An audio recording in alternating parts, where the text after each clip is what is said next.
Welcome to In-Depth with Yosef G, a weekly program running every Wednesday at this hour. Today's topic will be the donor community's language manipulation in Tigray crisis. And by that I mean the ongoing humanitarian crisis in Tigray. We will look at 16 ways on how such linguistic manipulation is employed by the donor community. One might ask, to what end? Well, among many, for instance, to claim progress in quotation marks, in the humanitarian front, something which is contradicted by the evidence on the ground. Another goal is to provide cover to the Abiy government. Ironically, the very entity which is the main obstacle to that alleged progress. Various linguistic maneuverings are used.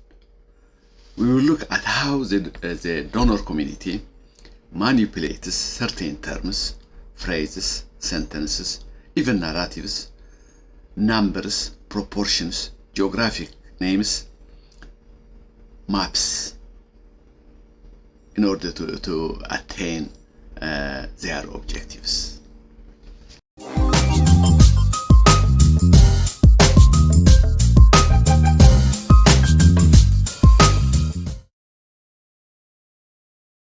Number one, words divested of their meaning.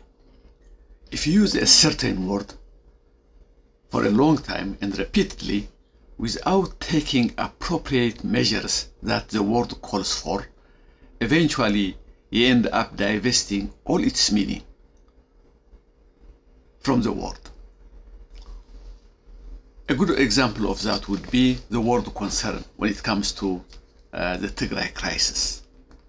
We have heard the word concern from various places, from EU, US, UK, UN officials. And whenever they want to stress that this time around they really meant it, they would come up with variations of it, that they are very concerned, deeply concerned, or gravely concerned. The word has been abused for such a long time, a year and a half, that the Tigrayans hearing it seem instinctively cringe, for they have come to realize that following that dreaded word or phrase, nothing is going to materialize. So instead of reassuring them, consoling them, giving them hope, it does just the opposite. It triggers dread and despair. Number two, repeating the same message. This time I'm talking about a message instead of word, but to the same effect. When the same message is being repeated again and again, irrespective of the ever-changing conditions or the ever-changing context, and the time variable, and the incremental nature of the crisis itself, then there is something wrong in the messaging itself. A good example of that would be the statement that many officials from the powers to be has been, we urge for the cessation of hostilities and for unfettered humanitarian access. They have been saying that from the beginning of the crisis. They are saying it now, a year and a half later. They keep saying that even when Tigray has complied with all their demands. The TDF has withdrawn from the rest of Ethiopia and confined themselves in Tigray. The Tigrayan leadership has accepted the cessation of hostilities, and recently they have withdrawn from Afar. Yet the same message is being repeatedly sent again and again. The result is similar to what I have pointed out before. It's cynicism and despair when it comes to the Tigray population. Number three, lack of specificity. Take for example the word catastrophe, a word that has been used by Samantha Powers in her latest take on our region to describe the unfolding events in Ethiopia. Not just a humanitarian crisis, but a catastrophe. That's what she said. Yet, the word catastrophe lacks specificity. Precisely because, first of all, it could be caused through various means, through earthquake, cyclone, epidemic, war, or famine. Notice how all of them lack intentionality. So the word is chosen precisely because it doesn't want to specify by whom this catastrophe is caused, on whom it's happening, and where specifically it's happening. All that is left purposely unsaid. And why was that? Precisely because she doesn't want to implicate the most powerful entity in Ethiopia, Abiy Ahmed himself, in causing this catastrophe. The very man that the West wants to save. Number 4, the use of the passive voice. Cameron Hudson noticed this phenomena when he replied in Twitter. The use of passive voice is doing a lot of work when he was responding to Samantha Powers. What does he mean? Well, let me provide an example. If A killed B, and if someone in the community writes, "It's unfortunate that an unnecessary death has occurred in our community," we'll never know who is the murderer and who is the victim. In fact, we'll never know whether it was murder or accident. Similarly, after having roughly described what the humanitarian situation in Tigray looks like, Samantha Powers goes on to say, "So USAID and our partners are working to get in as much assistance as possible, pushing for unblocked road access to meet the staggering needs across Ethiopia." Again, notice, from looking at this statement, we'll never know who is doing the blocking and who is being blocked. In fact, she skillfully adds across Ethiopia as if there are many places in Ethiopia that has been blocked, which is totally false. The only place in Ethiopia that is being blocked is Tigray. And why does she do that? Again, it is put in such a way to avoid implicating those who are committing the blockage, the humanitarian crisis, the genocide itself, none other than the Abiy government itself. So we'll never know from her statement who is the genocider and who is the victim.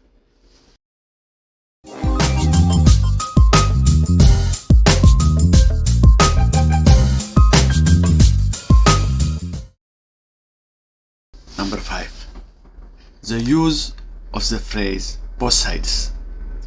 Whenever this phrase is invoked, primarily it is meant to prevent comparisons between the crimes committed by Tigrayan soldiers with Ethiopian soldiers, Ethiopian and Eritrean and Amhara soldiers. Now, why do they do that? Because they want to hide the proportionality, the magnitude, whether there was agency behind those crimes at the upper level, whether it was systematic nature in the case of one as opposed to the other. A good example of that would be the rape of tens of thousands of women in Tigray. Was this simply an act done by rogue soldiers, or was it systematic in nature? Was it designed by the leaders of Eritrea and Ethiopia and Amharas? Was it part and parcel of an ongoing genocide in Tigray? So the use of both sides is meant to discourage these kinds of questions from taking place. And why? Because they are trying to make the Abiy regime look less criminal than it is. A good example of that would be Secretary Blinken's response to Congressman Sherman in Congress recently. He used similar terms to avoid implicating the Ethiopian government with genocide. And why was he doing that? Because the State Department is trying hard to create a compromise between the genocidal Abiy government and its victims, the Tigray people. An impossible task. But nevertheless, if he is going to attempt to do that, then he will have dehumanized Abiy. Number 6. Manipulating the word progress. In fact, if you look at the humanitarian condition in Tigray right now, the word that appropriately describes it is deterioration, not progress. It's getting worse and worse by the day. Yet, if we look at the description given by Samantha Powers, it seems as if progress is taking place. Here is what she says. And in early April, 2 humanitarian convoys have transported food and nutrition supplies to help more than 100,000 people. Now imagine, she doesn't even mention how big those convoys are. We know for sure that only very few trucks are involved in each convoy. The first one, I believe it was in 20s. The other one is about 50 or 40.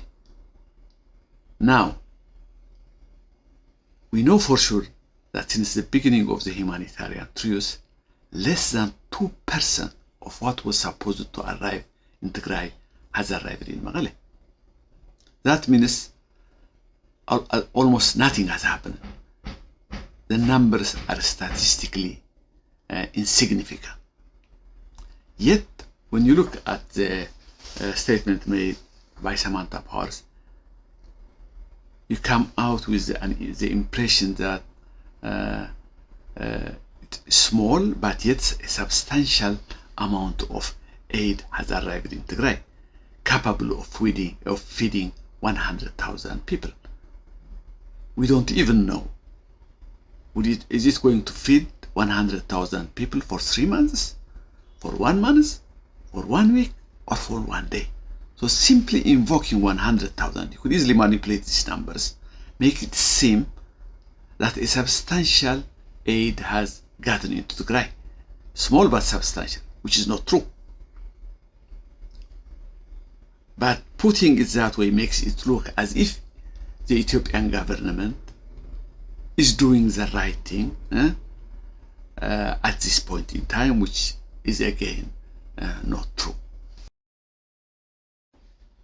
Number 7, adapting the Abiy government's narratives. This is especially true when it comes to the humanitarian groups working within Ethiopia, like the UN-based organizations Ocha and WFP, but also at times USAID and even the State Department. They keep adapting the Abiy's narrative to provide excuses as to why aid is not reaching Tigray. The first narrative that the Abiy government used was because of the ongoing conflict. Again, no such excuses is, for instance, invoked in the case of Ukraine, where humanitarian corridors are opened while the conflict is still going on. But nevertheless,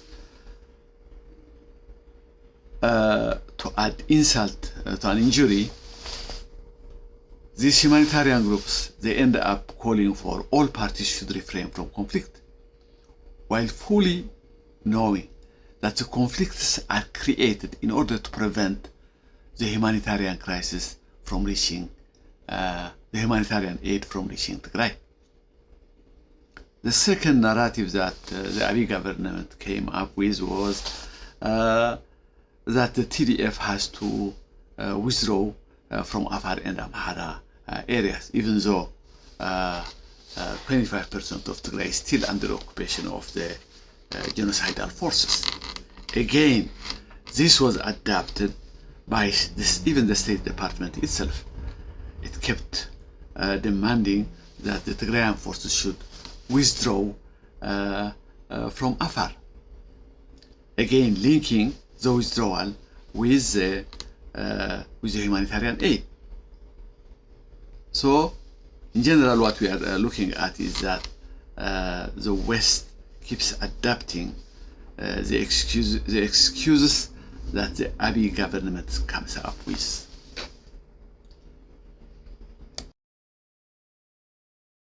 Number 8, doing PR for the Abiy government.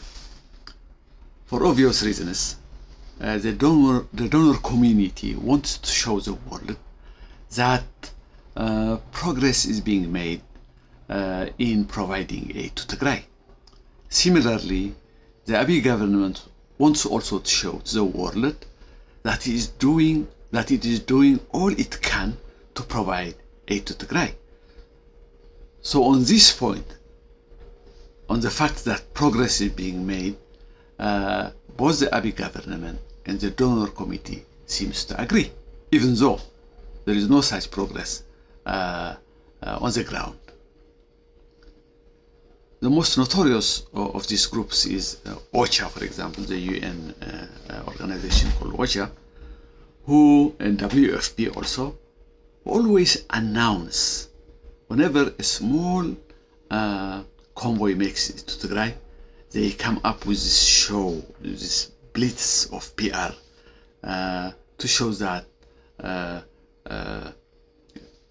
ahead of time they will announce it, and then they would follow it with videos to back it up, follows it all the way from Samara to Magale. Why do they do that? Well, of course, again, the idea is to show to the world that progress is being made where no such thing is happening on the ground. So usually, what they do is they are quick to announce that the humanitarian truce that has been achieved is still holding, that progress is being made when it comes to delivering aid, that convoys have reached Tigray. And soon, of course, this is echoed by the State Department and the UN, the EU, the UK, that keep mentioning the same things again and again. So, what exactly are they doing? Intentionally or not, what they are doing is covering the crimes of the genocidal regime that is literally blocking aid to Tigray.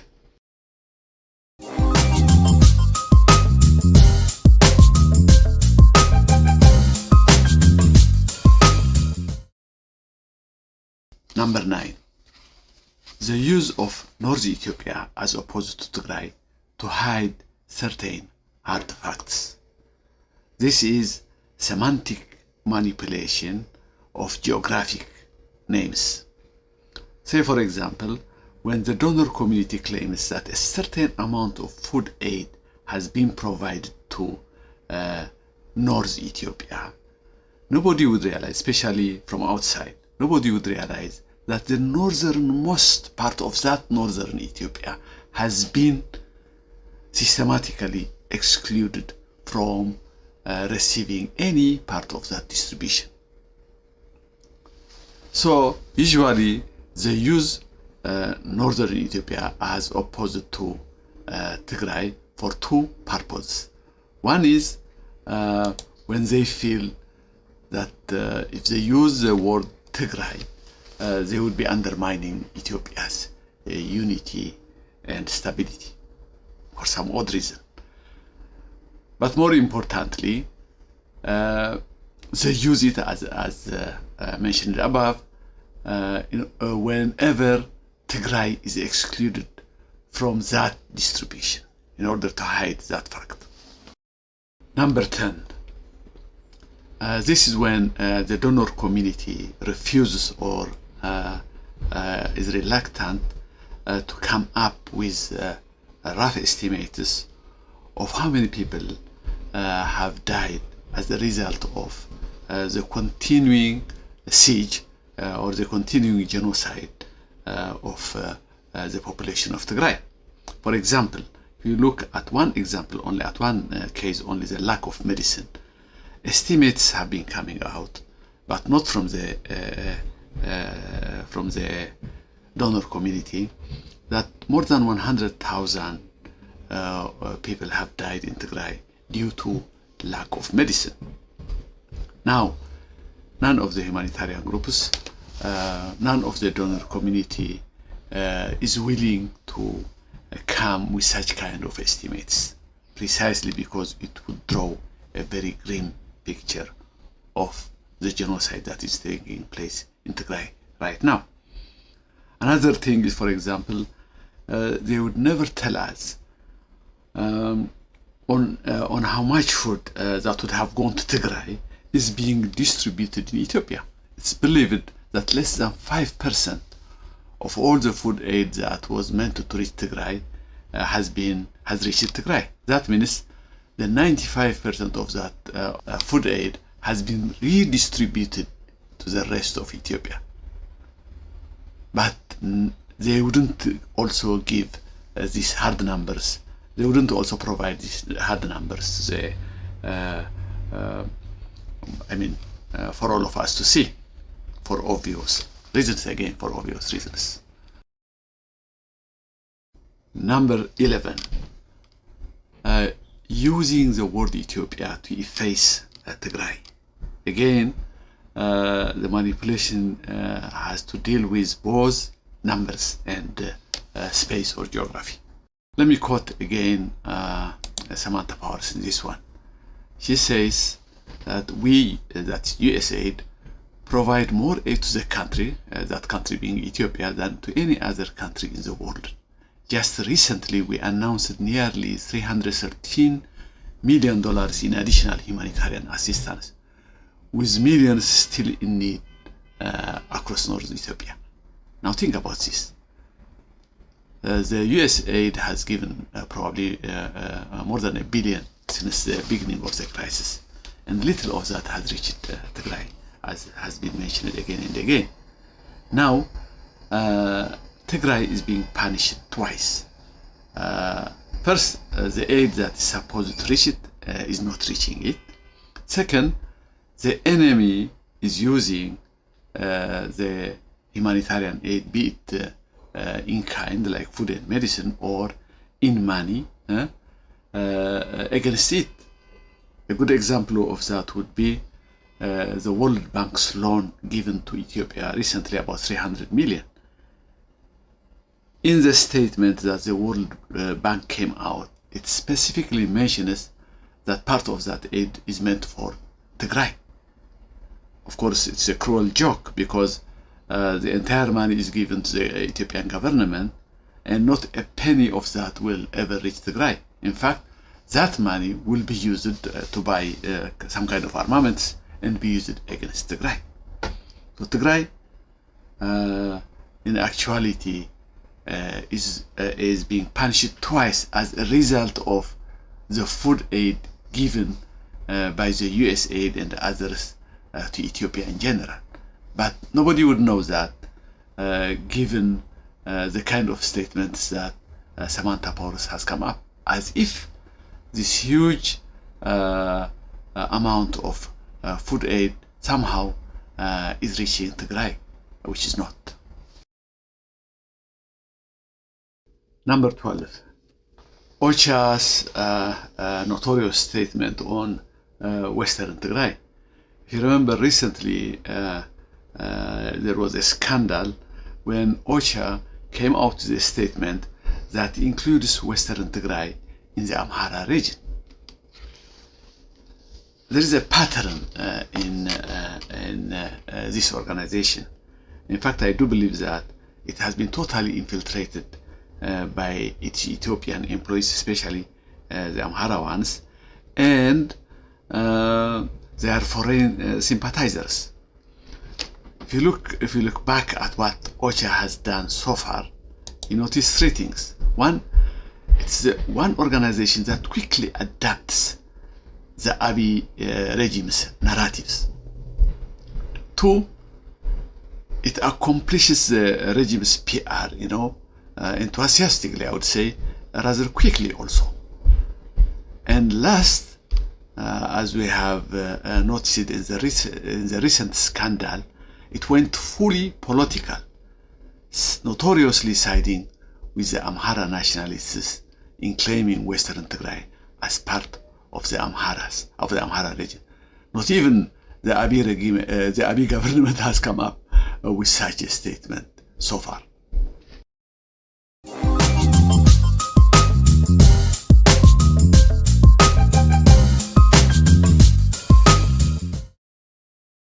Number 13, refusal to name it. By it I mean the humanitarian crisis in Tigray. The donor community has been very careful not to identify the problem by its name.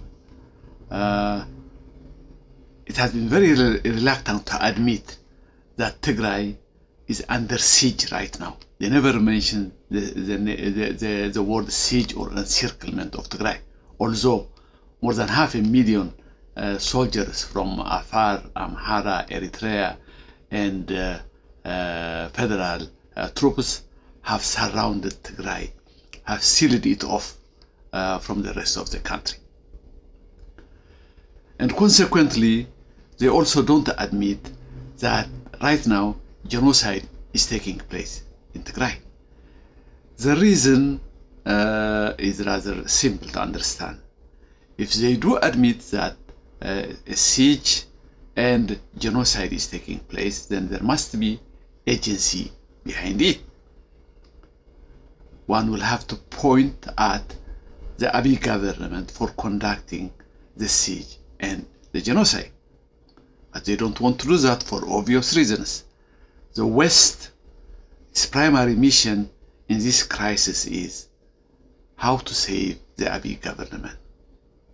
How to save the Tigrayan people is secondary to that mission. The UN is probably the worst when it comes to this, because it doesn't even admit that famine is taking place in Tigray, let alone genocide. So all of them won't identify the humanitarian crisis in Tigray by its right name, precisely because they understand what the implications of that naming would be. Number 14, how humanitarian truce has been weaponized against Tigray.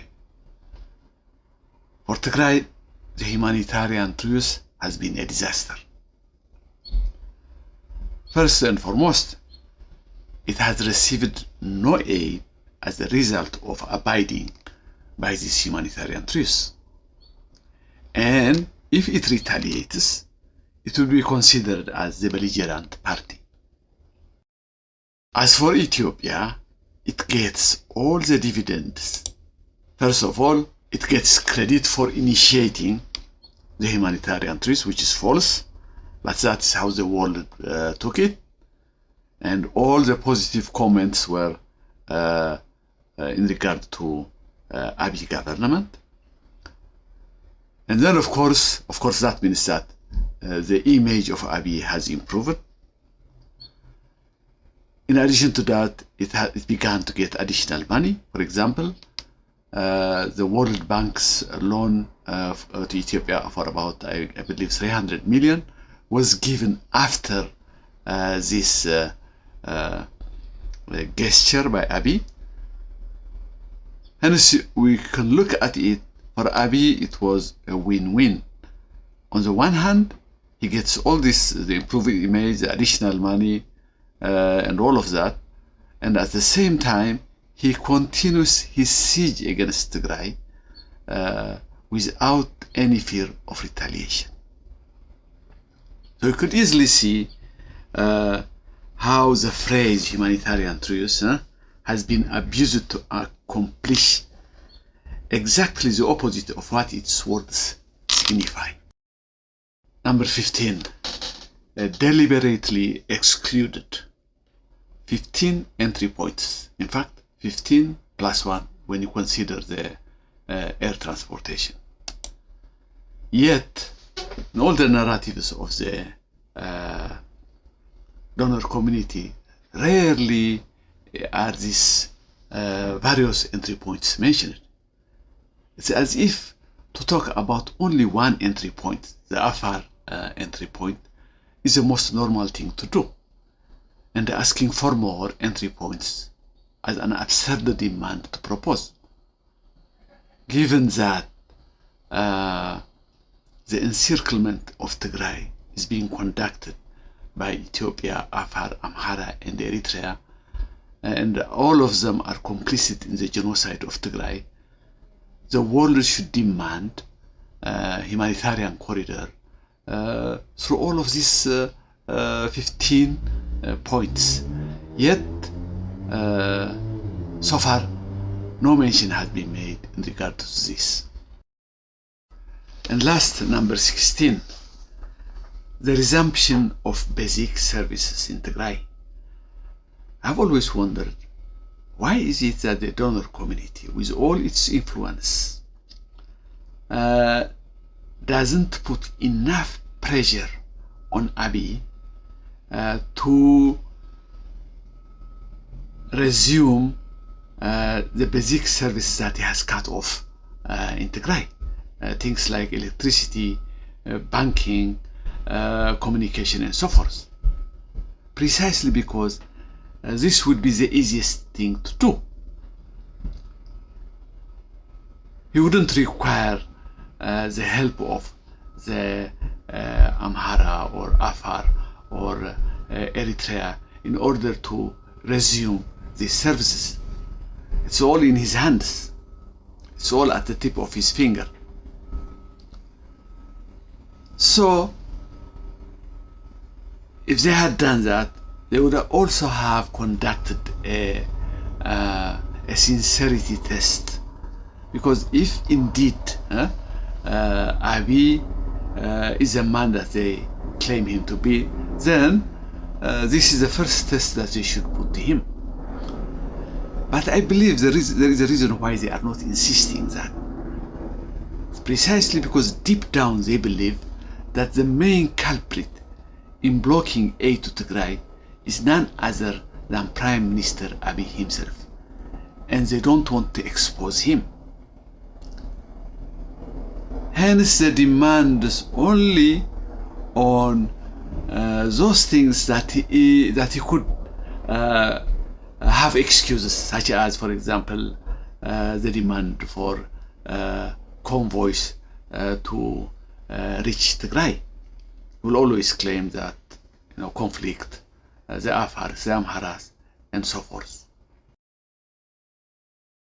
I believe that would be the end for today's discussion. But in the end, I would like to say a few words in regard to Samantha Powers. I do believe, in fact, that Samantha Powers is probably the closest among the donor community that has come to tell the truth about the conditions in Tigray. Yet, with all her sincerity, she can't avoid being influenced by the political climate. There is so much that she could say. That means that, and that is precisely why I kept focusing on her. If she, with all her sincerity, does this, then you could imagine what the others in the donor community would do. Thank you.